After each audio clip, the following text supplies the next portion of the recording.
আসসালামু আলাইকুম। নতুন একটা টিউটোরিয়ালে আপনাকে স্বাগতম। আশা করি সবাই ভালো আছেন।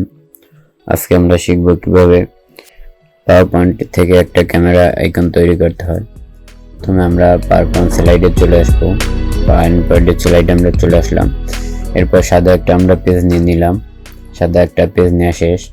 এরপর আমরা এখান থেকে ডিজাইনে চলে আসব। ডিজাইনে চলে আসার পর এখানে আমরা কালার অপশনে চলে আসব। কালার অপশনে চলে আসার পর এখানে আমরা একটা কালারটা দিয়ে দেব। কালারটা দিয়ে দেওয়ার পর এখানে আমরা হোমে চলে আসব। হোমে চলে আসার পর এখানে থেকে আমরা একটা এই রেক্টেঙ্গুলার এই টুলটা নিয়ে নিলাম। রেক্টেঙ্গুলার টুলটা আমরা নিয়ে নিলাম। এরপর এখান থেকে আমরা চলে আসলাম শেপে, চলে আসলাম, নো আউটলাইন দিয়ে দিলাম। এখান থেকে কালারটা একটু চেঞ্জ করে দিলাম। এখান থেকে এই কালারটা আমরা দিয়ে দিলাম। এটাকে হালকা একটু কাস্টমাইজ করে নিলাম।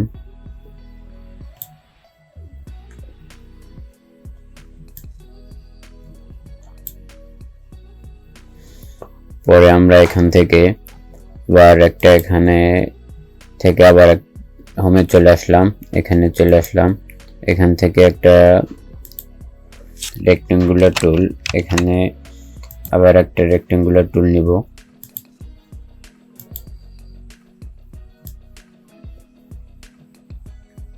এখানে আবার একটা রেক্টেঙ্গুলার টুল নিয়ে নিলাম। এখানে চলে আসলাম। এখান থেকে শেপে চলে আসলাম, নো আউটলাইনে চলে আসলাম। আবার এখানে শেপে চলে আসলাম। আমরা এরকম কালারটা এখানে দিয়ে রাখলাম। সো আমাদের মোটামুটি দুটি কাজ শেষ। এরপরে আমরা দুইটাকে সিলেক্ট করে নিলাম। এরপরে কন্ট্রোল ডি দিয়ে এটাকে কপি করে নিলাম। এরপর এটাকে এদিকে একটু সরিয়ে দিলাম। সো আমাদের মোটামুটি এটা শেষ। এরপর আমরা এটাকে দুইটাকে আবার সিলেক্ট করে নিলাম। দুইটাকে সিলেক্ট করে এখান থেকে আমরা ফরম্যাটে চলে আসলাম। এবার এটায় চলে আসলাম, এখানে ইউনিয়নে চলে আসলাম। এটার পরে আমরা আবার এখানে রেক্টেঙ্গুলার টুলে চলে আসলাম। এরপর এখান থেকে আর একটা টুল নিয়ে নিলাম এখানে। এরপর আবার দুইটাকে আমরা সিলেক্ট করে নিলাম। দুইটাকে সিলেক্ট করা শেষ। এরপর আবার ফরম্যাটে চলে আসলাম, আর এই টুলটায় চলে আসলাম। এরপর আমরা এখান থেকে এইটায় চলে আসলাম। সো আমাদের মোটামুটি এই কাজটা শেষ। এরপর আমরা এটাকে এখানে নিয়ে আসলাম। এখানে আমরা এটাকে এখানে নিয়ে আসলাম। এটাকে এখানে নিয়ে আসলাম। এরপর আমরা এখান থেকে ট্রান্সপারেন্সিটা একটু আমরা বাড়িয়ে দিলাম।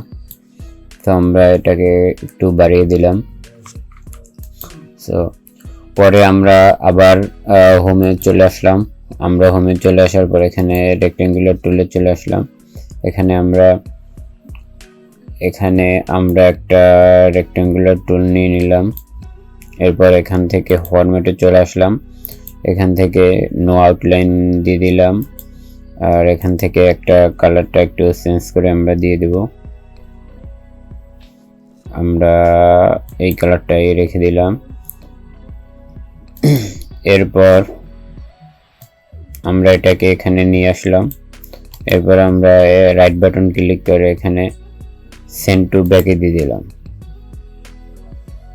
এটাকে আর একটু আমরা সরিয়ে নিলাম। তো আমাদের মোটামুটি কিছু কাজ শেষ। পরে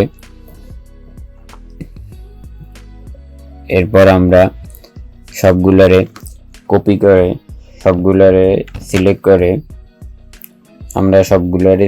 নিলাম। এরপর কন্ট্রোল জি দিয়ে আমরা কপি করে নিলাম। কন্ট্রোল জি দিয়ে আমরা গ্রুপ করে নিলাম।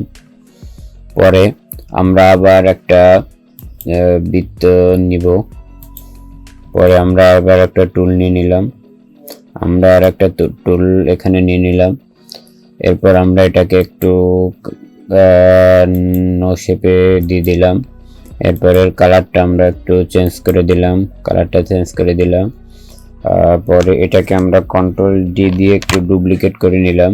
ডুপ্লিকেট করার পর এখান থেকে আমরা এর কালারটা আমরা আমরা এর কালারটা চেঞ্জ করে দিলাম, এই কালারটা নিয়ে নিলাম। এরপর আমরা এটাকে হালকা একটু ছোট বানিয়ে দিলাম, হালকা একটু ছোট বানিয়ে দিলাম। আমরা হালকা একটু ছোট বানিয়ে নিলাম। সো হালকা একটু ছোট বানিয়ে নিলাম, আর একটু ছোট আমরা এখান থেকে বানিয়ে নিলাম। এখানে আমরা হালকা একটু ছোট বানিয়ে নিলাম। এরপর আমরা দুটোকে সিলেক্ট করে নিলাম।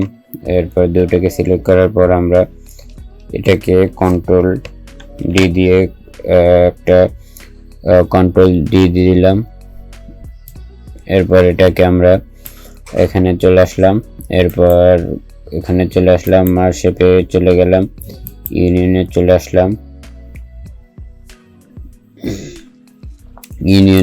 আসলাম। এরপর আমরা এখানে ইউনিয়নে চলে আসলাম। এরপর আমরা এটাকে দুটোকে গ্রুপ করে নিলাম। আমরা দুটোকে কন্ট্রোল জি দিয়ে গ্রুপ করে নিলাম। গ্রুপ করার পর আমরা কন্ট্রোল জি দিয়ে দুটোকে গ্রুপ করে নিলাম। এরপর এটাকে আমরা এখানে নিয়ে আসলাম।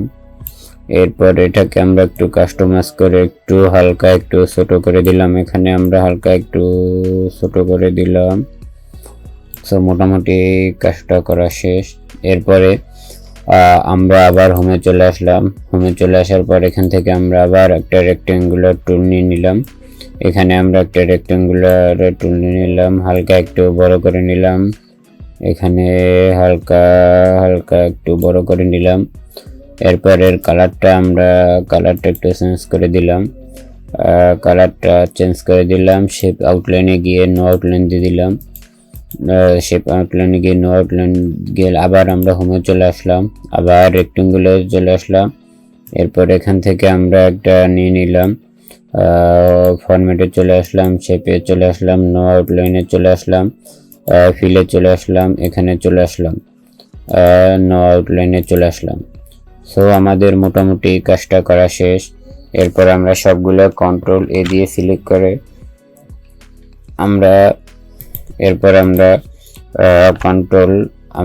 সবগুলোকে কন্ট্রোল এ দিয়ে সিলেক্ট করে কন্ট্রোল জি দিয়ে গ্রুপ করে নিলাম। সো আমাদের একটা ক্যামেরা আইকন নিমিশেই আমরা তৈরি করতে পারলাম। সো আজকের ভিডিওই এই পর্যন্তই। আর আপনারা যদি আমার চ্যানেলটি এখনো সাবস্ক্রাইব করে না থাকেন, চ্যানেলটি সাবস্ক্রাইব করে পাশে থাকবেন। আর নেক্সট ভিডিও দেখার রইল। আসসালামু আলাইকুম।